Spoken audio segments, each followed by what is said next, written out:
ಇಷ್ಟು ಕಲರ್ಫುಲ್ ಆಗಿ ಕಾಣ್ತಿರುವ ವೆಜಿಟೇಬಲ್ ಪಾಸ್ತಾನ ಮನೆಯಲ್ಲೇ ತುಂಬಾನೇ ಸುಲಭವಾಗಿ ಹೇಗೆ ಮಾಡೋದು ಎಂಬುದನ್ನ ಈ ವಿಡಿಯೋದಲ್ಲಿ ನೋಡೋಣ. Welcome to my channel.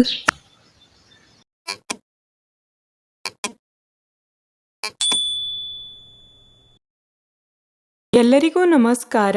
ಈ ದಿನ ನಾವು ತುಂಬಾನೇ ಸುಲಭ ವಿಧಾನದಲ್ಲಿ ವೆಜಿಟೇಬಲ್ ಪಾಸ್ತಾ ಹೇಗೆ ಮಾಡೋದು ಎಂಬುದನ್ನ ಈ ವಿಡಿಯೋದಲ್ಲಿ ನೋಡೋಣ.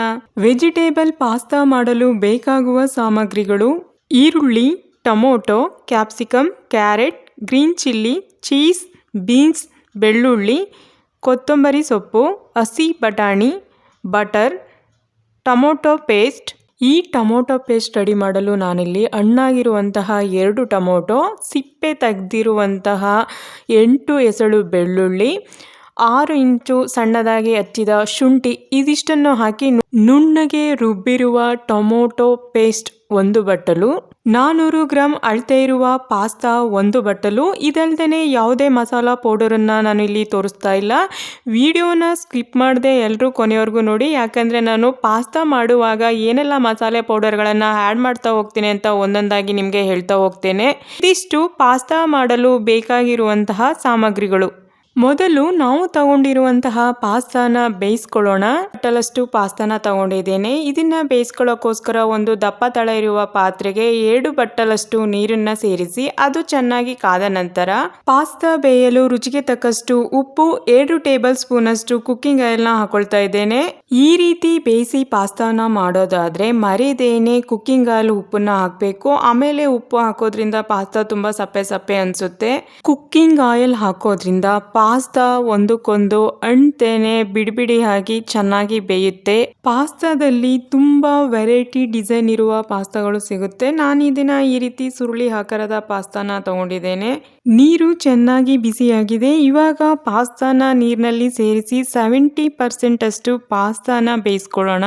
1-2 ನಿಮಿಷ ಪ್ಲೇಟ್ನ ಕ್ಲೋಸ್ ಮಾಡಿ ಹಾಗೆ ಪಾಸ್ತಾನ ಬೇಯೋದಕ್ಕೆ ಬಿಡೋಣ. ಇವಾಗ ನೋಡ್ತಿರ್ಬೋದು ಪಾಸ್ತಾ 70% ಅಷ್ಟು ಬೆಂದಿದೆ. ತೀರಾ ಪಾಸ್ತಾನ ಬೇಯಿಸ್ಕೋಬೇಡಿ, ಚೆನ್ನಾಗಿರಲ್ಲ. ನಿಮಗೆ ಗೊತ್ತಾಗ್ಲಿಲ್ಲ ಅಂದ್ರೆ ಒಂದು ಸ್ಪೂನ್ನ ತಗೊಂಡು ಕಟ್ ಮಾಡಿದ್ರೆ ಈ ತರ ರಬ್ಬರ್ ಟೈಪಲ್ಲಿ ಅದು ಕಟ್ ಆಗ್ತಾ ಇರಬೇಕು. ಇವಾಗ ನಾವು ಇದನ್ನ ಶೋಧಿಸ್ಕೊಳ್ಳೋಣ. ಶೋಧಿಸಿ ಆದ ನಂತರ ಮರಿದೇನೆ 1 ಲೋಟ ತಣ್ಣೀರನ್ನ ಹಾಕಿ ಚೆನ್ನಾಗಿ ನೀರನ್ನ ಶೋಧಿಸಿ ಇಡಬೇಕು. ಈ ರೀತಿ ಮಾಡಿಲ್ಲ ಅಂದ್ರೆ ಬಿಸಿಗೆ ಪಾಸ್ತಾ ಇನ್ನೂ ಕೂಡ ಬೆಂದೋಗಿ ಮಸಾಲೆ ಜೊತೆ ಫ್ರೈ ಮಾಡುವಾಗ ಆ ಡಿಸೈನ್ ಏನಿದೆ ಅದ್ರ ಎಳೆಗಳೆಲ್ಲ ಬಿಚ್ಚೋಗಿ ಪಾಸ್ತಾ ಮುದ್ದೆ ತರ ಆಗುತ್ತೆ. ತಿನ್ನೋದಕ್ಕೂ ಚೆನ್ನಾಗಿರಲ್ಲ, ಅದು ನೋಡೋದಕ್ಕೂ ಕೂಡ ಚೆನ್ನಾಗಿರಲ್ಲ. ಬೇಯಿಸಿ ರೆಡಿಯಾಗಿರುವ ಪಾಸ್ತಾಕ್ಕೆ ನಾವಿವಾಗ ಮಸಾಲೆಯನ್ನ ರೆಡಿ ಮಾಡ್ಕೊಳ್ಳೋಣ. ಕಾದಂತ ಬಾಂಡಲಿಗೆ ನಾನಿಲ್ಲಿ 2ರಿಂದ 4 ಪೀಸ್ ಬೆಣ್ಣೆನ ಹಾಕೊಳ್ತಾ ಇದ್ದೇನೆ. ಬೆಣ್ಣೆ ಚೆನ್ನಾಗಿ ಕರಗಿದ ನಂತರ ನಾನಿಲ್ಲಿ ಶಾಹಿ ಜೀರವನ್ನು 1 ಸ್ಮಾಲ್ ಟೀ ಸ್ಪೂನ್ ಅಷ್ಟು ಹಾಕಿ ಅದು ಚೆನ್ನಾಗಿ ಕಾದ ನಂತರ 1 ಬಟ್ಟಲು ನೀಟಾಗಿ ತೊಳೆದಿರುವಂತಹ ಹಸಿ ಬಟಾಣಿನ ಹಾಕೊಳ್ತಾ ಇದ್ದೇನೆ. ನಂತರ ನಾನಿಲ್ಲಿ ಹಚ್ಚಿದಂತಹ ಹಸಿ ಮೆಣಸಿನಕಾಯಿನ ಹಾಕಿ ತುಂಬಾ ಸಣ್ಣದಾಗಿ ಹಚ್ಚಿದ 1 ಟೀ ಸ್ಪೂನ್ ಅಷ್ಟು ಬೆಳ್ಳುಳ್ಳಿನ ಸೇರಿಸಿ ಎಲ್ಲವನ್ನು ನಾನು ಒಂದ್ಸರಿ ಚೆನ್ನಾಗಿ ಮಿಕ್ಸ್ ಮಾಡ್ಕೊಳ್ತಾ ಇದ್ದೇನೆ. ನಾನು ಪ್ರತಿ ಸರಿ ಹಸಿ ಬಟಾಣಿನ ಯೂಸ್ ಮಾಡೋಕ್ಕೂ ಮೊದಲು ನೀಟಾಗಿ ತೊಳ್ಕೊಂಡೇ ಯೂಸ್ ಮಾಡೋದು. ಯಾಕಂದ್ರೆ ಬಟಾಣಿಗೆ ಕಲರ್ ಹಾಕಿರ್ತಾರೆ, ನೋಡೋದಕ್ಕೆ ಕಲರ್ಫುಲ್ ಆಗಿ ಕಾಣುತ್ತೆ ಅಂತ ತೊಳೆದೇ ಹಾಕೋದು ಒಳ್ಳೇದಲ್ಲ.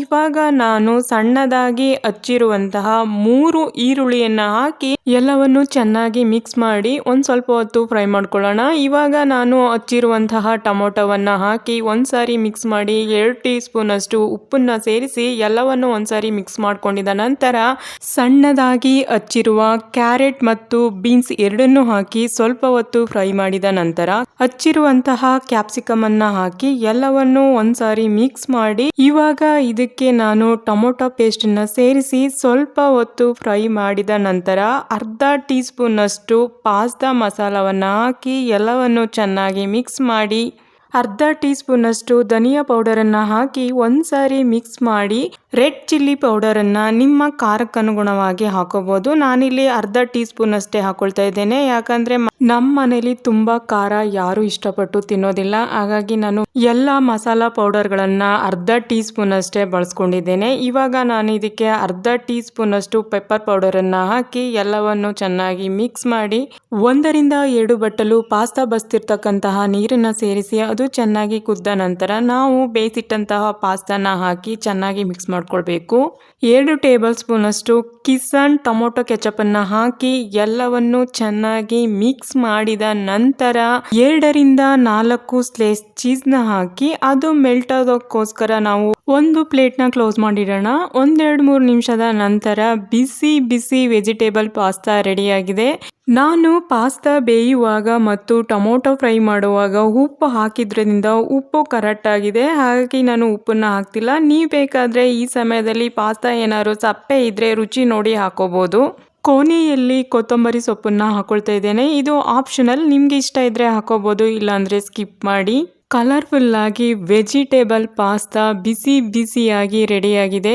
ಈ ಪಾಸ್ತಾ ರೆಸಿಪಿ ನಿಮ್ಮೆಲ್ಲರಿಗೂ ಇಷ್ಟವಾಗಿದ್ದರೆ ದಯವಿಟ್ಟು ಈ ವಿಡಿಯೋಗೊಂದು ಲೈಕ್ ಮಾಡಿ, ಕಾಮೆಂಟ್ ಮಾಡಿ, ಶೇರ್ ಮಾಡಿ ಅಂತ ಹೇಳ್ತಾ, ಇನ್ನೂ ಯಾರೆಲ್ಲ ನನ್ನ ಚಾನಲ್ನ ಸಬ್ಸ್ಕ್ರೈಬ್ ಮಾಡದೆ ಹಾಗೆ ನೋಡ್ತಾ ಇದ್ದೀರೋ ದಯವಿಟ್ಟು ನನ್ನ ಚಾನಲ್ನ ಸಬ್ಸ್ಕ್ರೈಬ್ ಮಾಡಿ, ಬೆಲ್ ಐಕಾನ್ನ ಕ್ಲಿಕ್ ಮಾಡಿ, ಅಲ್ಲಿ ಆಲ್ ಅನ್ನೋ ನೋಟಿಫಿಕೇಶನ್ನ ಓಕೆ ಮಾಡಿ ಅಂತ ಹೇಳ್ತಾ ಇಲ್ಲಿಗೆ ಈ ವಿಡಿಯೋನ ಮುಗಿಸ್ತಾ ಇದ್ದೇನೆ. ಎಲ್ಲರಿಗೂ ಧನ್ಯವಾದಗಳು.